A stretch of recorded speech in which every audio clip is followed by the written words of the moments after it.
Hey everyone, welcome. My name is Megan Van Wart and I am adjunct professor with Champlain College Online. So great to be here. Today we're going to talk a little bit about the portfolio and the power of really marketing yourself and putting yourself out there in the best possible way. Now you have an advantage. The advantage is pausing and collecting yourself along the way as you do work, as you're creating new things, as you're iterating. You have an opportunity to really organize to figure out how can I best market my skills? How can I best tell the story of the work that I've completed over the years?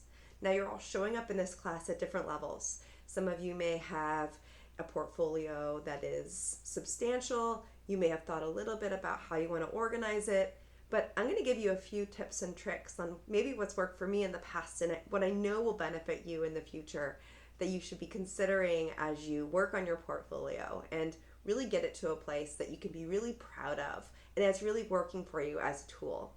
So why is a portfolio so important and why is it a huge asset for you today and in the future?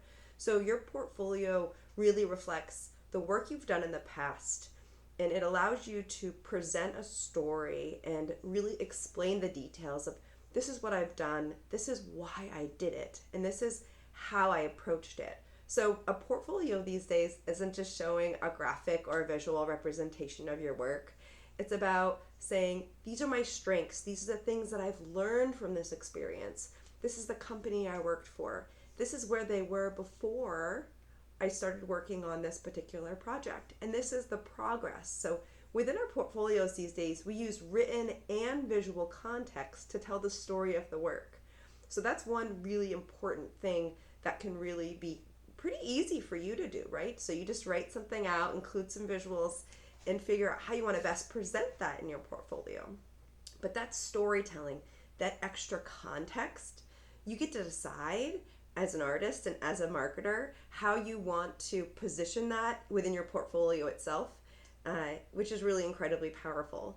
And one of the great things you have an advantage is that you have incredible tools and software available to you these days and in our modern times that you have to showcase your work, to showcase your text, to make it interactive and engaging.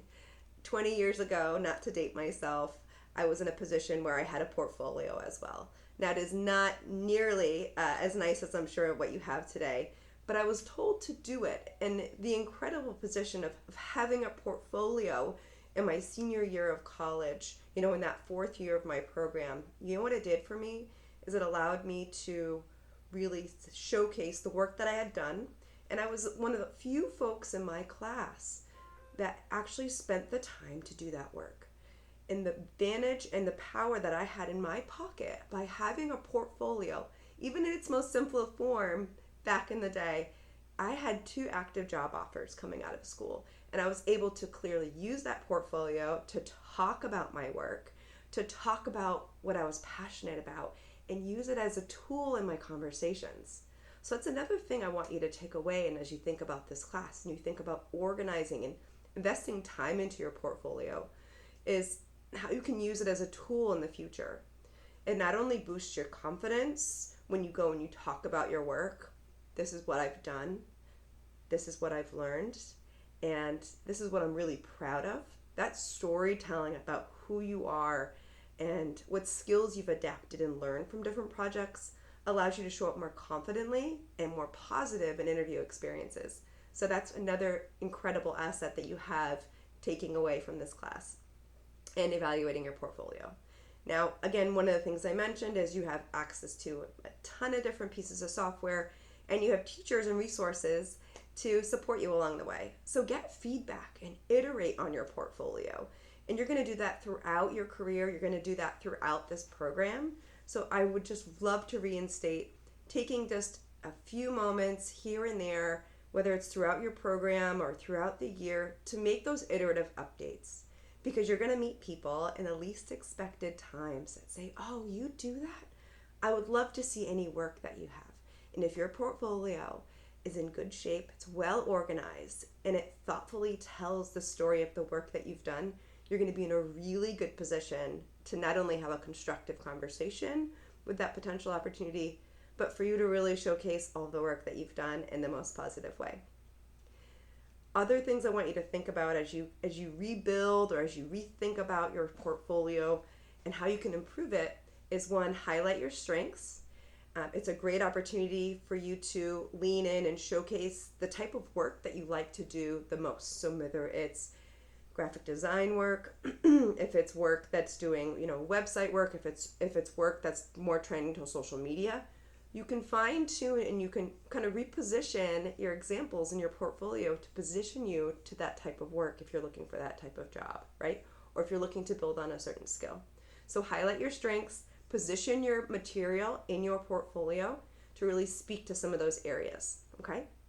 Identify gaps. So one of the things that you can do as you present the work you've done, you can also include areas of, I've learned a little bit about email marketing and I'd like to dig into a little bit more about this in the future. So you can highlight through context or through images or through text areas you want to do more work in.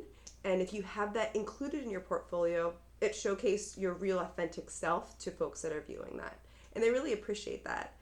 But one of the powers of the portfolio is folks get to know you a little bit more, not only what your interests are, but who you are as a person, how you approach work, and it really can show up strong at the end of the day. So again, a few takeaways. I encourage you to take a look at your portfolio. I encourage you to think about how can you position the content to best showcase yourself. How can you position each project to tell a little bit of a different story? And I hope you have fun with it along the way. Be sure to leverage our Champlain College instructors and resources to help you out along the way, and iterate. It's very important to iterate along the way because your work will change and you'll get new projects. So be sure to stay on it and have so much fun with this project, and I look forward to getting to know you all soon. Thanks.